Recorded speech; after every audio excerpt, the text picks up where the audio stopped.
최영일의 시사본부 한입뉴스. 네, 오늘의 핵심 뉴스를 한입에 정리해드립니다. 한입뉴스 시작해보죠. 박정호 오마이뉴스 기자, 오창석 시사평론가 나와 계십니다. 어서 오세요. 안녕하세요. 안녕하십니까? 아주 이렇게 댄디한 두 분이 계시니까 든든한데요. 첫 번째 뉴스 보죠. 이재명 후보가 음식점 허가 총량제를 발언했는데 네. 이게 논란이 벌어졌다 이런 얘기예요. 박 기자님, 이게 어떤 내용입니까? 그러니까 이게 어제 있었던 발언이에요. 네. 그러니까 이재명 민주당 대선 후보가 어제 오전에 관악구 신원시장에서 전국 소상공인 자영업자들과 간담회를 했습니다. 네. 이 자리에서 어떤 말을 했냐면 하도 식당을 열었다 망하고 해서 개미 지옥 같다. 음식점 허가 총량제를 운영해 볼까 하는 생각도 있다라고 얘기를 했습니다. 네. 이게 마구 식당을 열어서 망하는 건 자유가 아니고 좋은 규제는 필요하다. 철학적인 논쟁도 좀 필요하다고 본다. 이렇게 강조를 했어요. 네. 그랬더니 국민의힘에서 이걸 맹 비판하고 있는데요. 네. 국민의힘의 이준석 대표는 이거 정말 아무 말 대잔치다. 예. 무식해서 말한 거면 이래서 업자들에게 털리는 무능이고 진짜 또 뭔가를 설계하는 거라면 나쁘다라고 비판을 했고요. 약간 대장동에 빗댔네요. 그렇습니다. 그러니까 윤석열 전 검찰총장도 SNS에 이건 전체주의적 발상이다라는 그런 글을 올려서요. 허가 총량제라니 국가가 국민 개인의 삶까지 설계하겠다는 거냐. 어허. 이런 발상이면 허가 총량제가 음식점뿐만 아니라 자영업 전반으로 확대될 거다. 더 나아가 국가 산업 전반까지 확대될 수 있다. 이렇게 주장을 했고 네. 홍준표 의원도 글을 올려가지고 헌법상 영업의 자유를 본질적으로 침해하는 위헌적인 발상이다라고 비판했습니다. 자, 그러니까 이제 음식점 허가 총량제, 그러니까 음식점의 수를 정해놓고 네. 정부가 이제 허가를 내준 이 사람만 음식점을 개업할 수 있다. 이런 네. 이제 발상으로 읽혀지는데, 오 평론가님, 이 논란에 대해서는 어떻게 생각하십니까? 네, 아마 이게 취지를 어떻게 생각하는지는 알겠습니다. 그러니까 지난번 국회 때 백종원 더본코리아 대표가 네. 국정감사장에 나와서 당시 새누리당 의원인 홍일표 의원과 이제 대담을 했습니다. 예. 질의응답을 했었는데 한국의 자영업자들이 자영업을 너무 쉽게 생각하고 뛰어든다. 자기가 가장 가슴 아픈 게 뭐뭐 하다가 안 되면 치킨 열어야지. 근데 치킨집 하나를 성공시키기 위해서 얼마나 많은 사람들이 노력을 하고 성공한 치킨집이 얼마나 많은 공을 들였는지는 전혀 생각하지 않는다. 너무 쉽게 네. 오픈을 한다. 네, 그런 마음이 좀 안타까워서 함부로 오픈하지 않았으면 좋겠다라는 취지를 했거든요. 네. 근데 그거는 어떠한 취지인지가 너무 뚜렷하죠. 한 일을 시작할 때 정말 최선을 다해서 준비해야 된다. 네. 아무나 너무 쉽게 덤비면 안 된다라는 취지를 명확하게 익히는데 네. 요 내용은 요와 비슷한 맥락이긴 하나 총량제라고 하면 네. 내가 하고 싶어서 준비가 잘 된 사람도 총량이 되면 못할 수도 있는 상황이 돼버릴 수가 있잖아요. 그러니까 이제 취지와 맥락이 조금 맞지 않았던 부분이 있다. 사실은 우리나라에서 이제 어떤 음식점이라든지 이런 자영업에 대해서 총량제를 도입한 적은 없고요. 네. 비슷하게 규제를 하려고 했었던 것이 자율 방안이 하나 있는데 제가 찾아본 것이 네. 편의점 자율 규약이 있습니다. 이거 자율적인 규약인데요. 정확히 명칭은 담배 소매인 지정 거리 제한인데 동일한 편의점, 예를 들면 GS면 GS, 이마트면 이마트 이런 것들을 100m 출점 제한을 해서 서로 동일하게 또는 중첩되는 편의점들을 그렇죠. 100m 안에 전에 있었네요. 네, 중복되게 만들지 말자. 이건 너무 서로 출혈 경쟁한다. 네네. 이런 게 있었거든요. 그러니까 이거는 거리 제한이지 총량을 제한한 건 아닙니다. 근데 이 자율규약도 잘 안 지켜지죠? 자율규약이니까. 네, 자율규약 잘 안 지켜지고. 한 동네 편의점 두세 개가 맞아요. 같은 곳에 있기도 그리고 하고. 올해 또 끝이 납니다. 이 자율규약이. 네.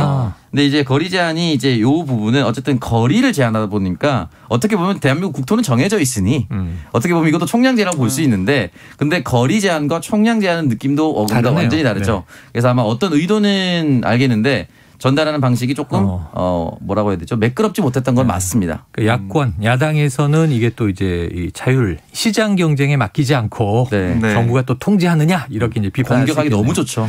그래서 네, 오늘 그래서. 이재명 후보가 여기에 대해서 해명성 얘기도 했거든요. 네. 오늘 오전에 일정에서 기자들과 만나서 뭐라고 했냐면 이거는 당장 시행한다는 건 아니고 고민해볼 필요가 있다는 거다. 검토해보겠다는 얘기다. 그렇습니다. 그리고 이 부정식품을 사 먹을 자유는 자유가 아니고 아무거나 선택해 망할 자유는 자유가 아니다.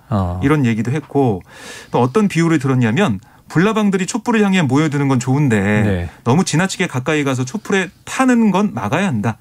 그게 국가 공동체를 책임지는 공직자의 책임이다라고 강조를 했습니다.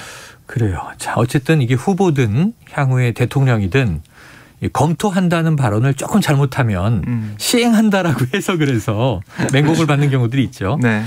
자, 우리나라 자영업자 비율은 뭐 다른 나라에 비해서 상당히 많습니다. 높습니다. 비중이 크고요. 제 생각에 이제 총량제를 적용하는 유사한 업종 자영업에서는 아마 택시 정도일 거예요. 네. 개인 택시 이제 자영업자로 분류가 되는데 네. 택시의 총량은 지자체가 규제를 하죠. 네, 이게 참 신기한 게 면허를 주면서 2016년에 대구 수성구에서 김부겸 현 총리와 김문수 전 경기도지사가 맞붙었던 적이 있습니다. 네네. 기억나네요. 네, 그때 김문수 후보가 대구에 내려가서 택시 너무 많아서 택시 하시는 분들이 영업하기 힘들다. 택시 감차하겠다고 이렇게 얘기했거든요. 네. 그래서 사람들이 아니 저렇게 영업하기 힘들다고 하면 감차하면 돼 이렇게 했는데 갑자기 대구에서는 그래 맞아. 갑자기 이렇게 얘기하는 경우도 있었습니다.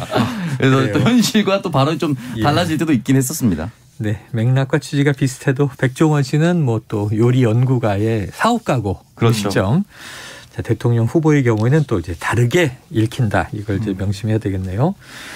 하지만 아까 오평론가님 얘기하니까 과거에 이제 우스갯소리처럼 인터넷에 회자됐는데 모든 직장인의 경로가 기승전 치킨집으로 가는 맞아요. 가슴 아픈 얘기들이 또 그 치킨 알고리즘이라고 해서 어떤 거 하다가 정년퇴직 후에는 결국 치킨집. 네, 좀 오픈 뉴스가 됐습니다. 그런데 이재명 후보가요 지금 이 주 4일째. 네. 야, 이건 저보다 저희 아이들이 막 얘기를 해서 주 4일째 월화수목 일하고 금토일이 휴무니까 그럼 이제 목요일이면은 위크엔드가 되는 건데 이거 지금 한다는 겁니까 안 한다는 겁니까? 이재명 후보가 이거 좀 검토하고 있다. 그러니까 주 4일째를 띄울 거다. 이런 보도가 나왔어요. 네네. 그래서 이걸 보면서 설레하셨던 분들이 직장인들이 굉장히 관심이 많아요. 많았을 것 같은데 오늘 여기에 대해서도 오전에 얘기가 있었습니다. 뭐라고 했냐면 노동시간 단축이 대세인데 주 4일째 결국 도입이 되겠지만 이번 대선 공약은 아니다라고 설명을 했습니다. 사실 이 주 4일째라는 게 직장인 입장에서 좋지만 또 어떤 운영하는 기업이 있거나 아니면 자영업 하신 분들에게는 소득이 줄어들 수도 있고 또 안 좋은 영향을 줄 수가 있잖아요. 그런 것들 다 고민해 봐서 사회적 합의가 좀 만들어져야 이걸 추진할 수 있는 거지 지금 뭐 당장 대선 공약을 만들지는 않겠다라고 해명한 걸로 보입니다. 대선 공약은 아니다. 하지만 사회적 합의를 좀 이끌어내서 이 방향은 검토해 보겠다. 네. 주 4일. 그래서 어떨까요? 설레긴 합니다. 벌써부터. 너무 좋죠. 사실 이제 이 공약 같은 경우는 올해 이제 재보궐선거가 있을 당시에 시대 전환의 조정훈 의원이 공약으로 내세운 바가 있습니다. 그래요? 이미 주 4일째 공약을 내세운 바가 있었고 그 이전에는 일자리 쉐어와 오피스 쉐어라는 개념으로 4일 일하는 직장, 3일 일하는 직장, 오피스 쉐어 합시다. 4일 일하는 직장인, 3일 일하는 직장인 일자리 나눕시다. 이런 취지로도 이제 얘기가 많이 됐었던 부분이거든요. 그래서 뭐 세계적인 추세를 떠나서 과연 대한민국에서 적용할 수 있을지를 조금 더 고민해 봐서 가능하다면 그것이 그리고 스캔계 원래 직장인들이 벌이에 큰 타격이 없다면 많은 직장인들은 아마 반겨하지 않을까라는 생각이 듭니다. 자, 그런데 뭐 다양한 업종이 있으니까요. 코로나19 상황에서 또 재택이 가능한 업종, 불가능한 업종. 그렇죠. 그리고 또 이제 일본에서는 자동차 기업 하나가 뭐 주 3일제까지도 이야기를 했고 앞으로 이제 변화가 많이 있을 텐데 잘 봐야겠죠. 설마 윤석열 후보는 뭐 120시간 주당 이거 공약 주장 안 하겠죠? 공약 아닙니다. 공약 아니죠. 자, 추미애 명예선대위원장 맡기로 어제 합의가 됐는데 그렇습니다. 이게 선대위 구성은 이제 언제 어떻게 출범하게 될까요? 그림을 좀 보여주시죠. 네, 지금 보면 어제 제가 이 시간에 말씀드렸지 않습니까? 이재명 후보와 추미애 전 장관이 만나고 있다라고 했는데 어제 한 1시간 50분 정도 오래 만났네요. 함께 점심을 먹으면서 얘기를 나눴고요. 그 결과 이 추미애 전 장관이 명예선대위원장을 맡기로 했어요. 그러면서 한 얘기가 개혁을 많이 강조했습니다. 개혁 저항 세력을 뛰어넘을 수 있는 큰 시야를 가져야 하는 때다. 그래서 이재명 후보의 역할이 대단히 막중하다라고 강조를 했고 이재명 후보는 이 추 전 장관이 개혁 화제를 많이 말씀해줘서 제가 안 해도 되는 상황이 됐다. 제가 다 감당할 수 있을지 걱정된다. 장관님이 많이 도와달라. 이런 분위기였고요. 이 명예선대위원장은 사실 좀 생소한 느낌이 들어요. 그러니까 상임고문이 상임고문 아니면 뭐 상임선대위원장 공동선대위원장 이렇게 있는데 명예선대위원장 어떻게 되는 거냐. 어제 기자들이 물어봤습니다. 일단 이재명 캠프 쪽에서는 이 상임고문과 뭐 공동선대위원장 제안도 있었지만 추 전 장관이 이 상임선대위원장과 공동선대위원장 사이에 위치한 그렇게 위치라고 볼 수 있는 명예선대위원장을 하기로 한 거예요. 네. 이게 어떤 의미냐면 상임고문이나 뭐 공동선대위원장은 어떻게 보면은 상임고문은 좀 뒤에 있어야 될 것 같고 네. 공동선대위원장은 정말 앞에서 일선에서 실무를 챙겨야 될 것 같은데 명예선대위원장은 저는 좀 프리하게 좀 자유롭게 전국을 돌면서 개혁에 대한 그리고 사회 대전환 위원회를 네. 이 선대위에 만들어서 그 위원장을 또 추미애 전 장관이 맡기로 했거든요. 그런 우리 사회 변하는 모습들 이런 것들을 좀 얘기하는 뭔가 모르겠습니다. 다른 이 자리보다는 더 특별하게 느껴지는 그런 네. 역할을 하지 않을까라는 그러게요. 생각이 들었습니다. 그래서 올라운드 플레이 누비는 리베로 역할을 준 것인가? 지금 앞으로 이제 선거 과정을 지켜봐야 될 것 같습니다. 자, 이게 보니까요, 이 박용진 전 후보와 김두관 전 후보도 있잖아요. 네, 바로 이어서 만나는가 봐요? 그렇습니다. 지금 이 박용진 의원과는 이재명 후보가 만나고 있어요. 점심시간. 네. 네. 어젠 중식이었는데 오늘은 한식으로. 아, 그렇지. 네. 매일 같은 메뉴를 먹으면 질립니다. 물리죠. 네. 정세균 전 총리도 한식이었습니다. 네. 한식, 중식, 한식 이렇게 쭉 가고 있고 오후 3시에는 김두관 의원을 국회의원회관 사무실에서 만났는데 이때는 차담 되겠습니다. 오후 3시니까. 네, 이렇게 되면 당내 경선 후보들과의 회동이 좀 마무리되면서 네. 원팀. 어제는 원팀이라는 말을 안 쓰더라고요. 드림팀이라는 말을 쓰고 있습니다. 원팀을 넘어서 드림팀을 짜겠다. 네. 드림팀 얘기를 이재명 후보가 했더니 추미애 네. 전 장관이 좋다. 드림팀, 드리는 팀. 국민들께 드리는 팀을 영어 꿈 드림이 아니라 네. 네.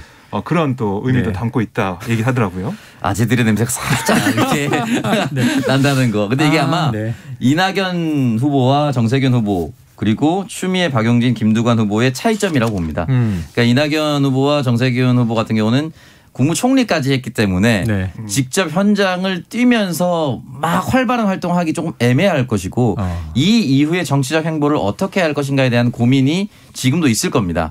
그렇기 때문에 호시 후보할 수밖에 없을 것이고요. 나머지 세 후보 같은 경우는 대선이 끝나고 나서부터도 계속해서 정치 행보를 이어가 나갈 거기 때문에 네. 어떻게든 전국을 함께 돌기 위해서 더 많은 노력을 할 수밖에 없을 겁니다. 네. 그래서 뭐 이 민주당 선대위 같은 경우는 다음 달 2일 정도에 발족을 한다고 해요. 다음 달 2일 그러니까 멀어 보이지만 다음 주지 않습니까?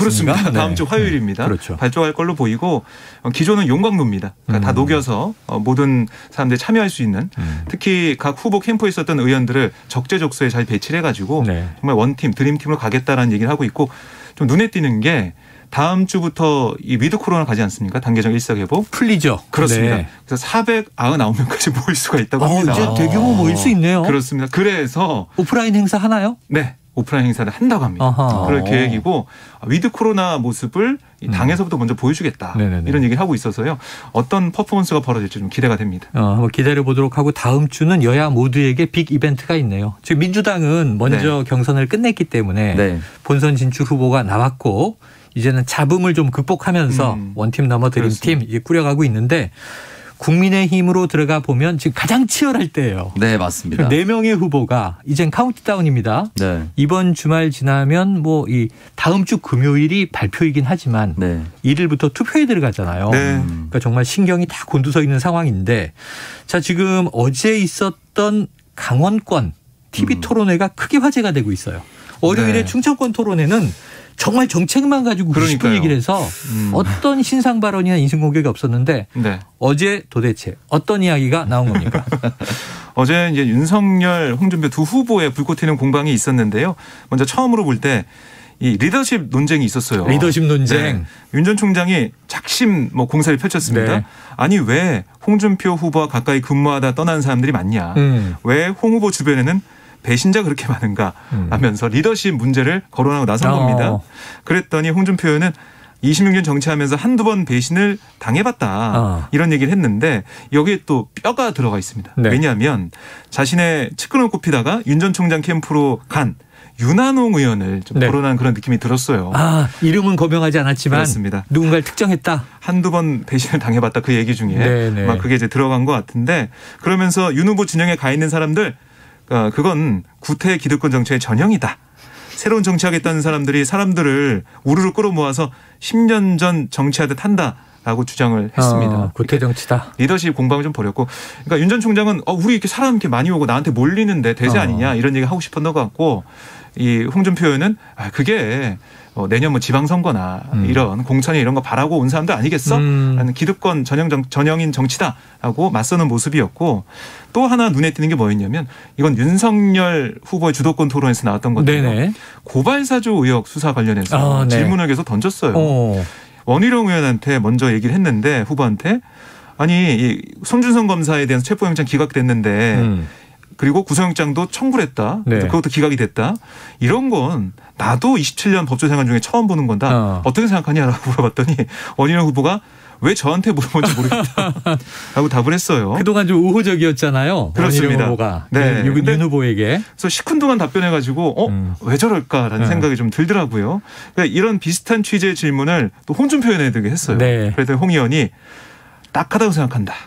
여기는 대선 토론장이다. 왜 그런 걸 물어보냐라고 얘기를 했고, 그 뒤에 덧붙인 말이 본인이 수사할 때는 정당한 수사고 본인이 수사 당할 땐 정치 공작이냐 꼬집었습니다. 이건 뭐 여당에서나 할 반론을 그렇습니다. 홍준표 후보가 했네요. 어제 보면서 보길 잘했다. 토론을. 보길 잘했다. 네, 좀 재밌었습니다. 아니 근데 어제 전 잠깐 보다가 이거 내일 박 기자한테 물어봐야지 했던 대목이 그 배신자 이야기하면서 그러니까 내가 키운 사람인데 윤석열 후보에게 갔다 얘기를 하면서 날짜를 막 얘기하더라고요. 지난 3월 9일에. 그러니까 윤 후보가 지난 3월이면 저는 정치도 안 하고 있을 때입니다. 이런 얘기를 해요. 그럼 그때부터 이미 좀 대선 출마 움직임이 있었다고 봐야 되는 거예요? 홍준표 의원은 그렇게 좀 보는 것 같고 그런 걸 좀 잡아가지고 비판을 하고 싶었던 것 같아요. 그러니까 이미 이 검찰총장이 있을 때부터 준비한 거 아니냐. 정치적으로 좀 행보를 한 거 아니냐라는 얘기를 좀 했던 거죠. 끄집어내고 싶었는데 이 얘기는 이제 위하면 넘어갔습니다만.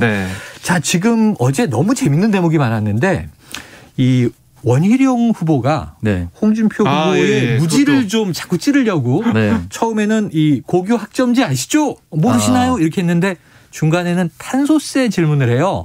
요거 너무 재밌어서 한번 오디오로 듣고 이야기 계속 이어가 보죠. 뭐 수소 경제도 아까 말씀을 강원도 비전과에서 하셨는데 오늘 뭐 수소를 묻질 않겠습니다. 물으세요. 공부를 했을 테니까요. 아니. 자, 그러려면. 그리고 그 질문 자체가 좀 야비하게 느껴지니까 그렇습니다. 이재명 후보는 탄소세를 추진하겠다고 합니다. 탄소세 매기면 제가 내야 되는데요. 탄소세 어떻게 하실 거예요? 대답하지 않겠습니다. 국민이 묻는 거에 대해서 대답하지 않습니까? 국민이 아니고 질문 자체가 여태 야비하게 그렇게 해서 본선에 가서 토론하지 않습니다. 그렇게 하실 겁니까? 본선에 가서는 내가 훨씬 잘하죠. 어떻게 토론을 그렇게 하세요? 거두실 겁니까? 안 거두실 겁니까? 그만 얘기해 주세요. 아니 머리 그래 좋으신 분이 어떻게 토론을 그렇게 하세요? 아니 토론 답을 안 하고 이렇게 인신공격 내지는 그래 비아냥으로 시간이 다 됐습니다. 자, 이제 유승민 후보께서 아니요. 자, 치열한 느낌이 막 전해옵니다. 그러니까 어제 끝까지 답변을 안 했어요. 탄소세 질문을 전제를 자, 이재명 후보와 토론에서 맞붙게 되면 탄소세 얘기 나온다. 어떻게 하시겠느냐 그랬더니 그건 이재명 후보와 토론할 때 얘기하겠습니다. 그러니까 원희룡이 묻습니다. 어떻게 하시겠습니까? 그러니까 원 후보의 정책을 설명하세요. 국제회의 가서 어떻게 하시겠습니까? 그건 국제회의 가서 제가 답하겠습니다. 끝까지 답을 안 해요. 그러니까 어떻게 좀 이 기싸움을 해석해야 좋겠습니까? 저는 개인적으로 원희룡 후보가 이렇게 질문을 한 것은 이유가 있겠죠. 여러 가지 이유가 있지만 홍 후보가 어쨌든 무지하다. 준비되지 않은 후보다. 지난번에 탄소를 H2O라 그랬던가요? 수소를 이제 H2O로 했던 것처럼 그런 것들을 했는데 이렇게 똑같이 질문을 던졌다는 것은 홍준표 후보가 1차 대답 정도는 할 수 있다라고 가정하고 나왔을 겁니다. 그럼 여러 가지 시나리오를 썼을 텐데 이 여러 가지 시나리오를 쓰더라도 홍준표 후보가 대답을 잘 못했을 때 내가 조금 더 정책적으로 우위에 있다. 깊이감이 있다. 라는 걸 알리기 위해서 이 판을 짰을 것으로 추정이 되는데 중요한 건 뭐냐면 홍준표 후보가 이걸 깨버렸어요. 아예 걸리질 않죠. 완벽하게 깨버렸습니다. 그러니까 왜냐하면 대답을 하면 할수록 그 프레임 안에 들어가는 거거든요. 아예 대답을 안 해버리니까 원희룡 후보는 화가 날 수밖에 없죠. 그렇죠. 여러 가지 시나리오를 썼는데 이렇게 무력화시키면 내가 우위에 점하려고 썼던 것들이 다 날아가 버리거든요. 그렇기 때문에 결과적으로는 고성이 왔다 갔다 하는데 이 고성이 왔다 갔다 하고 무력화시키는 것은 홍준표 후보 이미지에 큰 훼손이 안 됩니다. 원래 그런 토론 방식을 했기 때문에. 아니 홍준표 의원이 야단치면서 네. 질문 방식이 야비하다. 네. 그래서 답하지 않는다. 네. 토론은 내가 훨씬 잘한다. 이렇게 얘기를 한단 말이에요. 네, 그래서 저희가 첫 번째 네. 국민의힘 토론 시작할 때부터 퀴즈쇼처럼 하면 안 된다라고 말씀을 드렸었는데 진짜로 장업 퀴즈냐라는 네. 대목이 나왔었고 네, 맞아요. 이게 사실 저희가 어떤 선거 때마다 정책 선거 합시다라고 했는데 정작 정책 선거 했을 때는 조용하고 네. 정책이 없는 토론 때는 더 이슈가 되고 참 힘듭니다. 사람 마음이 그렇더라고요. 네. 지난번 토론은 재미가 없었는데 어제는 재밌더라고요. 그러니까 꼭 정책 얘기하면 지루하고 재미없다 그러고 싸우면 재밌다 그러고 이거 문제 아닙니까? 네, 반성. 자, 이게 대선 토론 얘기하면요 정말 시간 가는 줄 모릅니다. 네. 네, 아마 많은 분들 그러실 텐데 자 하지만 지금 12시 42분이 넘어갔습니다. 교통 상황을 좀 듣고 올 텐데요. 교통정보센터에 이현 리포터 나와주세요. 네, 미세먼지가 사라져서 정말 다행인데요. 차내 환기 자주 시키면서 졸음운전 조심해 주셔야겠고요. 오늘도 도로 곳곳에서는 작업을 하는 곳이 많습니다. 서해안고속도로 목포 쪽으로 서해대교 작업 때문에 서평택부터 많이 밀리고 있고요. 서울 양양고속도로 양양 쪽으로도 작업 정체가 길게 이어지고 있는데 덕소 3패부터 남양주 요금소 쪽으로 속도가 떨어집니다. 제2경인고속도로 성남 쪽으로 가기도 많이 어려우시죠. 고속도로 시작 지점부터 작업을 하는 문화까지 가는데 20분이 넘게 걸리고 있고요. 경부고속도로 부산 쪽입니다. 한남에서 서초 그리고 신갈에서 수원까지나 동탄에서 남사 쪽으로 밀리고 있고 충청권으로 내려가서는 대전과 금강 부근에서 각각 작업 여파를 받고 있습니다. 그리고 서울 방향 오산 부근에서는 사고를 처리 중이라 뒤쪽으로 사고 영향을 받고 있습니다. KBS 교통정보센터였습니다.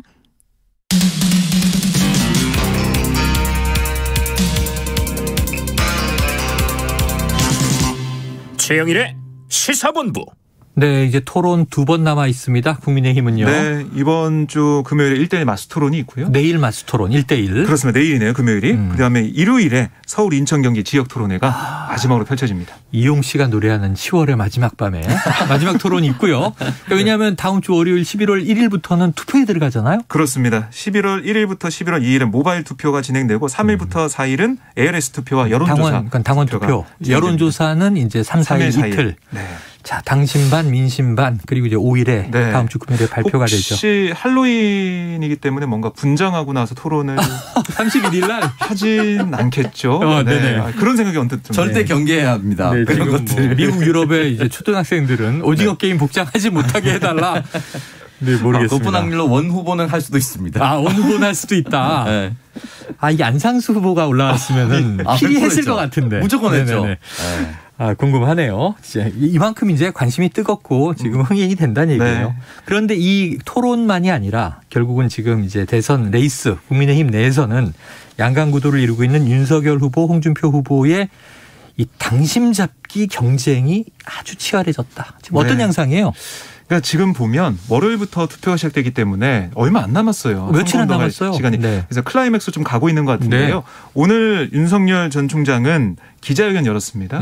그 제목이 뭐였냐면 이 대한민국, 그러니까 정권 교체와 대한민국 정상을 위한 선언이었어요. 그러니까 오늘 나의 모든 것을 보여주겠다 이런 취지로 나왔던데 네. 윤석열로 이기는 게 문재인 정권의 가장 뼈아픈 패배를 안겨주는 것이다. 네. 윤석열을 정권 교체와 정치 혁신의 도구로 써달라라고 호소를 했고요.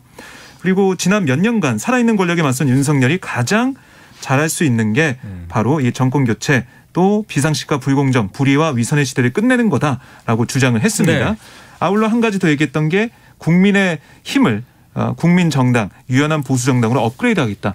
그러니까 뭐 정치 교체까지 얘기를 했는데요.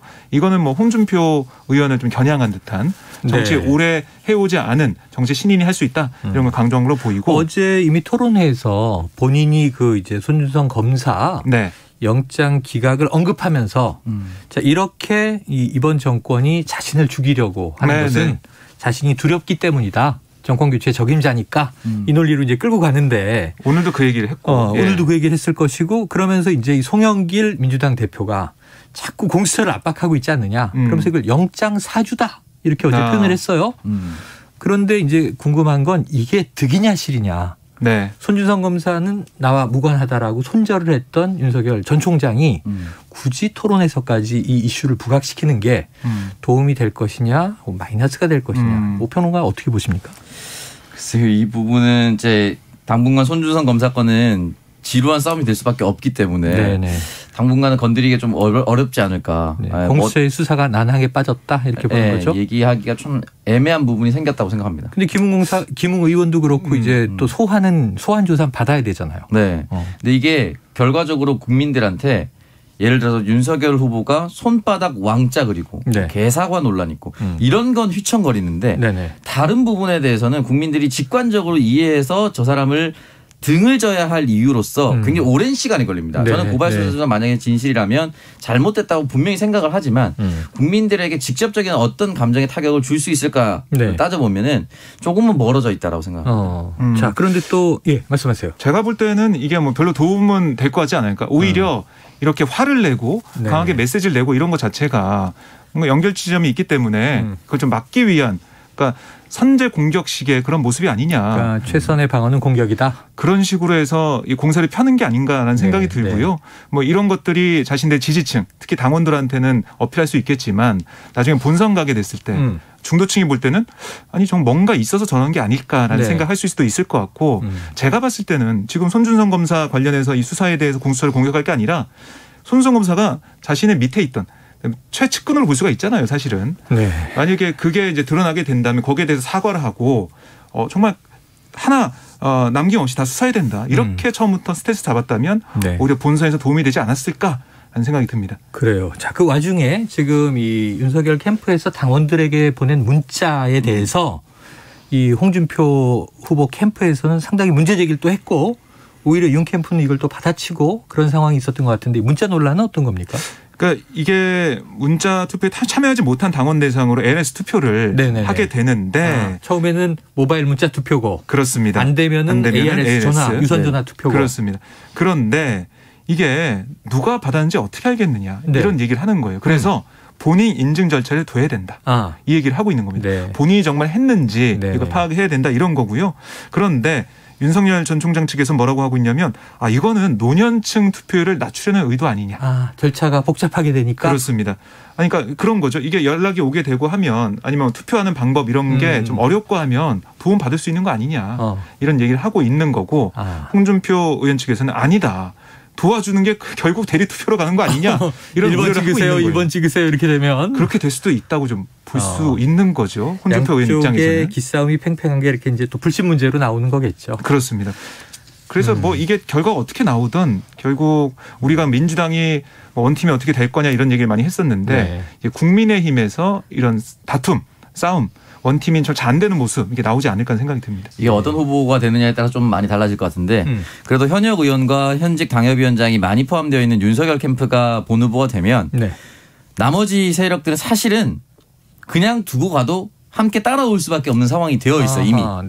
왜냐하면 이제 당원들 중심으로 갈 가능성이 높기 때문에 기본적으로 코어는. 그런데 만약에 지금처럼 당심을 많이 얻지 못하고 있는 것처럼 보이는 홍준표 후보가 당선이 될 경우에 현직 당협위원장들과 현직 의원들이 어떻게 할 것인가. 이 부분은 조금 쉽게 수습이 안 될 것 같고 그래서 계속해서 뭐 흔히 말하는 지라시라는 것에서 유승민 후보와 단일화해서 같은 구성을 만든다 뭐 어쩌고 저쩌고 얘기가 나오는 것이 당심을 홍준표 후보가 끌어오려면 결국은 당내 세력을 조금이라도 가지고 있는 사람과 같이 가야 된다. 이런 취지로 나오는 거죠. 현실적인 표싸움도 있지만 여러 가지 구성 논리로 또 나오고 있습니다. 자, 이제 국민 여론조사 민심도 이제 궁금합니다만 당심의 향방은 어떻게 될 것인가. 자, 짧게 한 가지 이슈만 더 볼 수 있는 시간이 있는데 지금 이제 대장동 의혹도 좀 들여다보죠. 고발사주 의혹은 이제 이야기를 잠깐 다뤘고요.